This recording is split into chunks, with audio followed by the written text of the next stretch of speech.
Selamat siang, pada kesempatan hari ini kita akan wawancarain salah satu anak organisasi IMM yang ada di kampus Muhammadiyah Umri. Perkenalkan, nama saya Cantika Teresia Pangaribuan dari Prodi Ekonomi Pembangunan, Fakultas Ekonomi dan Bisnis. Selamat siang Bang, silahkan perkenalkan diri dulu. Oke, kenalkan nama saya Muhammad Firdaus.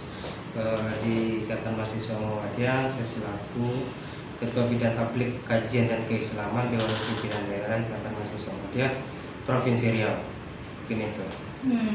Izin bertanya, identitas organisasi dakwah serta visi dan misinya dari Muhammadiyah itu seperti apa, Bang? Tentang Muhammadiyah gitu kan, terkait masalah gerakan dakwah. Ya, gerakan dakwah Muhammadiyah sebenarnya kan banyak, ada beberapa ortom ataupun dari anak-anak dari Muhammadiyah, salah satunya di Ikatan Mahasiswa Muhammadiyah IMM itu sendiri. IMM itu sendiri karena kawan-kawan meminta IMM, saya akan berbicara terkait masalah IMM itu sendiri. Terkait masalah Ikatan Mahasiswa Muhammadiyah, kita tidak lepas dari naungan dari ayahanda kita ataupun ayahanda Muhammadiyah itu sendiri. Gerakan IMM kita sebenarnya merupakan gerakan dari tingkat mahasiswa, dan di situ mahasiswa tidak hanya di perguruan tinggi Muhammadiyah, melainkan dimanapun dari mahasiswa itu berada, IMM pasti ada. Contoh kalau di Pekanbaru kita ada di IMM UIN, itu IMM Suska, tadi ada namanya Imawati Mukhlisa, beliau sebagai ketua umum. Dan di situ ada lagi di UIR. Di UIR itu ketua umumnya itu ada Imawan Zaki, dan ada 8 komisariat yang ada di perguruan tinggi Muhammadiyah ataupun Umri itu sendiri. Apakah hanya di Pekanbaru? Tidak. Kita ada, karena ini Provinsi Riau, saya akan menyampaikan beberapa daerah yang ada Ikatan Mahasiswa Muhammadiyah. Salah satunya adalah di situ di Kuantan Simini. Kuansing sudah ada IMM. Di situ ada 2 komisariat, Patar Pais sama satu lagi di Fakultas Pertanian. Itu ada cabang Kuansing. Dan di situ ada lagi IMM di Kota Dumai. Kota Dumai ada 2 komisariat juga di situ. Dan ada satu lagi di Kabupaten Rokan Hulu, ada di Kabupaten Indragiri Hilir gitu. Dan ada yang akan ada itu di Indragiri Hulu. Nah, gerakan IMM itu sendiri kita tidak lepas dari Muhammadiyah. Bagaimana pendiri dari Muhammadiyah itu sendiri, Kiai Haji Ahmad Dahlan, kita tidak lepas dari beliau. Itu panutan kita ataupun role model kita itu adalah beliau. Gerakan-gerakan Kiai Haji Ahmad Dahlan itu sangat berkesan di Ikatan Mahasiswa Muhammadiyah. Salah satunya adalah kompetensi yang ada di Ikatan Mahasiswa Muhammadiyah. Pertama, religiusitas, ada intelektualitas, dan humanitas. Nah, 3 ini pasti mendasar dari sang pendiri Muhammadiyah ataupun dari Kiai Haji Ahmad Dahlan itu sendiri. Nah, apa itu 3 kompetensi dari Ikatan Mahasiswa Muhammadiyah? Religiusitas itu kita mahasiswa pasti akan selalu paham terkait masalah keibadahan, tentang keagamaan gitu. Kita dari mahasiswa Muhammadiyah, kita harus beribadah dengan bagus gitu.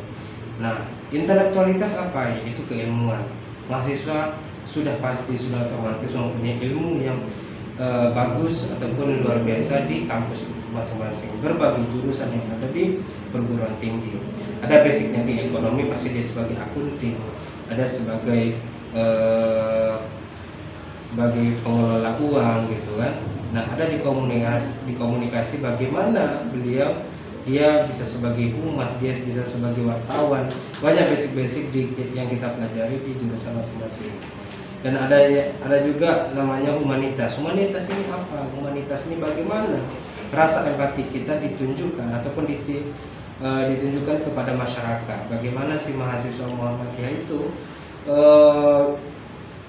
ingin mengabdikan diri kepada masyarakat. Pendekatan kita ke masyarakat bukan hanya pendekatan biasa, tetapi kita saling membantu bagaimana IM ini bisa memanusiakan manusia, itu paling penting.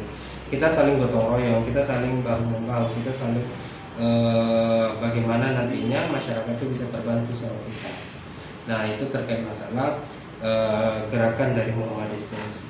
Di zamannya Kiai Ahmad Dahlan, di zaman Kiai Ahmad Dahlan itu apakah Muhammadiyah ini langsung sampai sebagus ini? Ya tentu tidak gitu. Beliau sangat bekerja keras untuk memajukan Muhammadiyah itu sendiri. Tahun 1912 Kiai Ahmad Dahlan mendirikan Muhammadiyah. Tapi sebelumnya ketika Muhammadiyah itu dinaungi oleh ataupun dipimpin oleh Kiai Ahmad Dahlan, sebelumnya beliau itu namanya bukan Kiai Ahmad Dahlan, tetapi namanya Muhammad Darwis. Muhammad Darwis itu bisa tergantikan ketika beliau belajar di Arab Saudi. Teman di Arab Saudi itu ada 2 kali beliau selesai itu, maka digantikanlah oleh gurunya, digantikan namanya sebagai Kiai Ahmad Dahlan. Nah, di situ ketika beliau, saya menceritakan tentang masa sejarah beliau juga. Nah, ketika beliau turun dari kereta api dari Arab Saudi ke Yogyakarta, nah beliau itu asli Yogyakarta. Nah, hal yang pertama itu adalah bagaimana di Yogyakarta itu masyarakat itu bisa percaya sama dia, karena kebiasaan dari Yogyakarta itu turun pada saat itu orang yang belajar di Arab Saudi itu pasti dianggap sesat itu pada saat itu. Nah, tetapi Kiai Ahmad Dahlan karena dikasih hadiah ataupun bekal hadiah oleh gurunya itu adalah sebuah biola. Nah, dakwah pertama Kiai Ahmad Dahlan itu adalah melalui biola. Di situ Kiai Ahmad Dahlan pada saat itu untuk menarik bagaimana menarik muridnya gitu. Bagaimana Kiai Ahmad Dahlan bisa mendapatkan murid itu dari biola. Disitulah awal mulanya Kiai Ahmad Dahlan bisa mendapatkan seorang murid itu. Ada beberapa murid sekitar 3 ataupun sampai 5 dulu. Nah, di situ Kiai Ahmad Dahlan memberikan materi kajiannya adalah surat Al-Maun. Apa itu surat Al-Maun? Nah, di situ kita banyak terkandung di surat Al-Maun terkait masalah fakir miskin, anak yatim. Nah, disitulah bagaimana Kiai Ahmad Dahlan memberikan kajian itu Al-Maun. Apa yang terkandung? Malahan Kiai Ahmad Dahlan itu memberikan surat Al-Maun berulang-ulang kali. Berulang-ulang kali, belum ada setelah Al-Maun surat apa lagi, tidak. Tapi Kiai Ahmad Dahlan itu pasti tidak akan berubah ketika muridnya itu tidak melaksanakan apa yang terkandung di dalam Al-Maun itu. Malahan murid itu bertanya, Kiai, kenapa tidak surat yang lain? Surat di dalam Al-Quran itu ada 30 juz. Banyak surat yang terkandung di situ. Kenapa tidak surat yang lain di kita kaji gitu? Kiai Ahmad Dahlan menjawab. Apa yang dijawabnya adalah, apakah sudah diimplementasikan apa yang terkandung di dalam surah Al-Maun itu? Ya, mereka terdiam. Nah, mereka terdiam.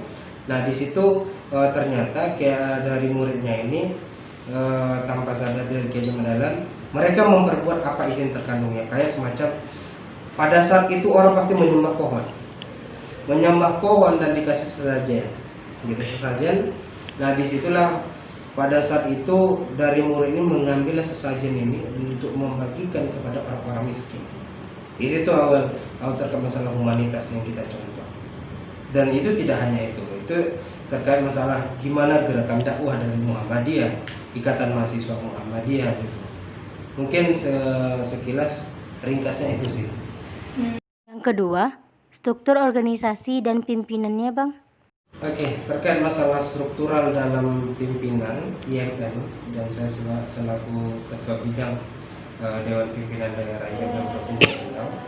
Nah, terkait masalah struktural itu kita ada yang paling penting itu ada KSB. Apa itu KSB? Ketua Umum, Sekretaris Umum, dan Bendahara Umum. Nah, di situ Bendahara Umum, 3 yang terpenting yang umum itu ditambah 10 bidang wajib di Ikatan Mahasiswa Muhammadiyah. Tetapi yang bidang ini sebenarnya kondisional di masing-masing daerah gitu, masing-masing daerah. Kalau di pusat itu jumlahnya ada 16 bidang gitu. Nah, sebelum saya mengacu ke bidang, di Ikatan Mahasiswa Muhammadiyah itu kita ada jenjang. Jenjang yang paling pertama itu adalah pimpinan komisariat. Pimpinan komisariat itu terletak di mana? Pimpinan komisariat terletak di masing-masing perguruan tinggi. Yang kedua masuk di atasnya adalah pimpinan cabang. Pimpinan cabang IMM Kota Pekanbaru. Nah, itu jelas. Pimpinan cabang IMM Kota Pekanbaru ini terletak di kota ataupun di kabupaten yang ada di wilayah masing-masing. Nah, yang di atasnya adalah ada DPD, Dewan Pimpinan Daerah IMM Provinsi Riau. Itu diambil lingkupnya adalah provinsi. Nah, IMM di Indonesia banyak, seluruh provinsi yang ada di Indonesia ini ada IMM. Malahan IMM itu tidak hanya di Indonesia, tetapi di luar negeri IMM ada. Nah, di atas DPD itu kita ada DPP. Apa itu DPP? Dewan Pimpinan Pusat. Beliaulah yang mengkoordinir IMM yang ada se-Indonesia maupun di luar negeri. Luar negeri kita ada di Malaysia, kita ada di Arab Saudi, kita ada di Australia, kita ada di Brunei Darussalam, kita ada di Thailand, di Singapura. Banyak IMM terjaring di luar negeri gitu. Nah, itu terkait masalah struktural dan kepemimpinan dari IMM itu sendiri. Bidang-bidangnya apa saja gitu. Nah, tadi sudah saya sampaikan dari awal, ada ketua umum, ada sekretaris umum, dan ada bendahara umum. 10 bidangnya apa di IMM Provinsi Riau? Ada ketua bidang organisasi yang memang bagaimana organisasi itu bisa bisa berkembang nantinya selain dibantu oleh ketua umum, kita ada bidang organisasi. Kedua, ada bidang kaderisasi. Nah, kaderisasi ini bagaimana dari kawan-kawan yang memang ingin bergabung di IMM itu yang terjaring dari ketua bidang kaderisasi. Nah, program kerjanya apa? Itu membuat pelatihan IMM. Kalau orang awam itu pasti menyebutkan namanya pelatihan. Tetapi kalau di Muhammadiyah ataupun di IMM itu sebutannya adalah Darul Arqam Dasar. Bisa disingkat DAD. Nah, di situ tapi DAD itu ada lagi sejarahnya. Kalau saya sampaikan mungkin panjang, tidak sampai 1 jam, beberapa jam, enggak putus itu kan. Nah, makanya saya singkatkan saja.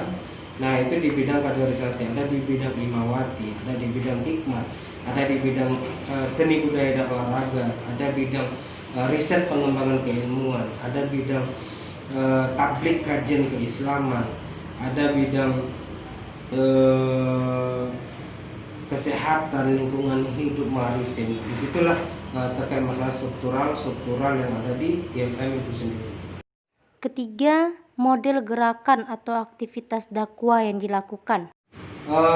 Model dakwah yang dilakukan mungkin tadi di awal yang panjang tadi mungkin sudah saya sampaikan juga gitu model dakwahnya gitu kan, dan kegiatan-kegiatannya. Kalau kegiatan di IMM Provinsi Riau banyak gitu. Kalau saya sebutkan dari awal periode, karena kita masing-masing kepimpinan itu beda-beda periode gitu. Kalau kami di DPD Provinsi Riau tahun 2019-2021 banyak kegiatan-kegiatan yang memang sudah kami buat gitu. Salah satunya adalah di bidang saya. Saya akan menyampaikan di bidang saya sendiri, itu kajian TKK, tablik kajian yang keislaman gitu. Program unggulan dari bidang saya itu ada 2. Yang pertama itu kajian mahasiswa atau disingkat dengan KAJAM. Nah, KAJAM ini lingkupnya adalah bagaimana mahasiswa itu kita bisa sama-sama mengkaji permasalahan ataupun persoalan di lokal maupun di nasional ataupun mendunia. Nah, kegiatan kami di tablik ataupun di bidang TKK ini banyak gitu. Ada KAJAM lokal, kita membahas terkait masalah kesehatan, terkait masalah hari Sumpah Pemuda. Nasional bisa berupa terkait masalah kepemiluan. Luar negeri itu atau internasional, kemarin alhamdulillah sudah membuat kegiatan webinar. Itu ada 4 narasumber. Yang pertama itu Ketua Pimpinan Cabang Istimewa Muhammadiyah di Arab Saudi, dan yang kedua ada PCI IMM Australia, ada Ketua PCI IMM di Malaysia, dan Ketua PCI Muhammadiyah Maroko. Nah, di situ kita berbicara lingkup Muhammadiyah ataupun IMM di lokal, nasional ataupun internasional. Kalau internasional itu bagaimana Muhammadiyah bisa eksis di luar negeri, bisa eksis di Malaysia, bisa eksis di Australia, bisa eksis di Arab Saudi sana gitu. Ataupun dari Amerika pun di situ ada Muhammadiyah juga. Jepang pun kita sudah ada Muhammadiyah juga gitu. Nah, model dakwahnya yang tadi ada 3 hal yang perlu IMM tekuni. Yang pertama itu adalah keagamaan, kedua ada keilmuan, yang ketiga adalah kemasyarakatan gitu. Ada tiga trilogi yang perlu IMM buat gitu. Segala apapun program kerja ataupun kegiatan pasti dilihat dari 3 kompetensi tadi. Contoh ranking 1, saya menggambarkan ranking 1. Kita saat ini hari Sabtu tanggal 19 Desember. Saat ini kita ada kegiatan itu ranking 1 di Aula Gedung Dakwah Muhammadiyah Riau di Jalan K.J. Mardana. Itu di lantai 3 yang dibuat oleh pimpinan cabang IMM Kota Pekanbaru. Ranking 1 ini di mana terkandung dalam 3 yang saya sampaikan tadi, 3 kompetensi. Itulah terletak di keilmuan, intelektualitas, karena ranking 1 itu pasti mengasah otak kita bagaimana bisa menjawab dari pertanyaan penjebakan yang dibuat oleh panelis gitu. Nah, disitulah salah satu contoh saya berikan 2 contoh ya. Pertama itu ada kajian mahasiswa, yang kedua ranking 1. Dan yang ketiga bidang saya alhamdulillah sedang berlangsung, namanya Katafkur. Katafkur itu apa? Katafkur itu adalah kajian tafsir Al-Quran. Alhamdulillah saat ini sudah masuk pertemuan kedua, itu tanggal 23 Desember 2020 ini. Semua itu webinar. Narsumnya Dr. Ayahanda Dr. Afrizal Nur MIS. Beliau selaku Ketua Majelis Tarjih dan Tajdid Pimpinan Wilayah Muhammadiyah Provinsi Riau. Nah, di situ kita akan membuat namanya sekali pertemuan itu 2 bulan. Nah, insya Allah selesai kita menafsirkan Al-Quran per surat gitu. Nah, saat ini kami di IMM mengambil surat As-Saff gitu. Nah, insya Allah setelah habis surat As-Saff ini kita akan melaunching namanya tuh buku tafsir Al-Quran tematik surat As-Saff. Insya Allah dari bidang tabligh kajian keislaman bekerja sama oleh Majelis Tarjih, kita sama-sama akan melaunching namanya tuh buku tafsir Al-Quran surah As-Saff. Nah, itu mungkin salah satu kalau saya sampaikan kegiatan-kegiatannya ada kegiatan nasional, kegiatan itu mungkin panjang ya. Itu salah satu kegiatan yang ada di Provinsi Riau. Faktor pendukung dan penghambat organisasi apa, Bang? Nah, terkait masalah pendukung dan penghambat gitu. Kalau terkait masalah pendukung mungkin banyak elemen-elemen yang memang membantu ataupun mendukung dari bagaimana IMM ini bisa eksis.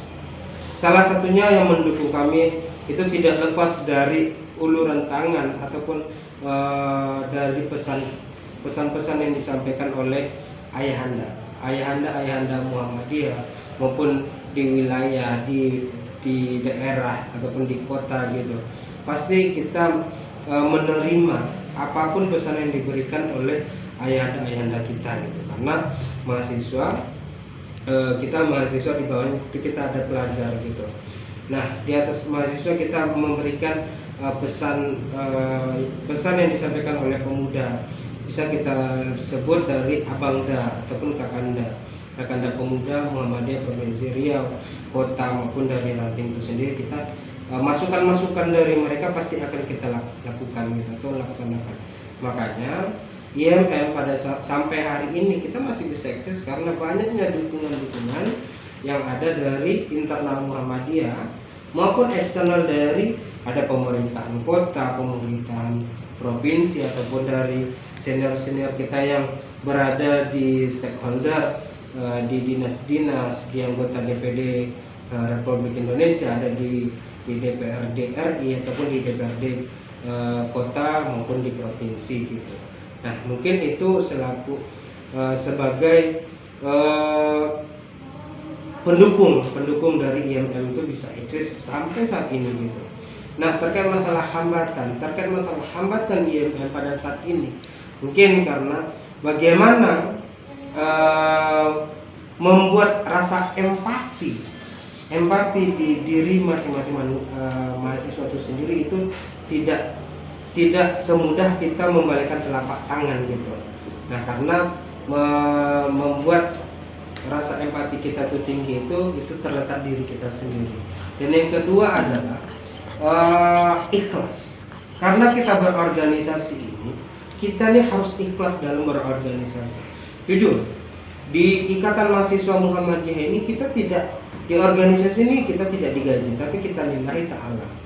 Tetapi nah di situ harus mempunyai rasa ikhlas dari diri sendiri untuk bagaimana nantinya IMM ini ataupun organisasi ini bisa berkembang lebih baik lagi. Karena di dalam hadis sudah disampaikan barang siapa yang ingin lebih baik dari hari kemarin itu salah satu orang-orang yang beruntung. Tetapi ketika hari ini lebih buruk daripada hari kemarin, itu adalah contoh orang-orang yang merugi.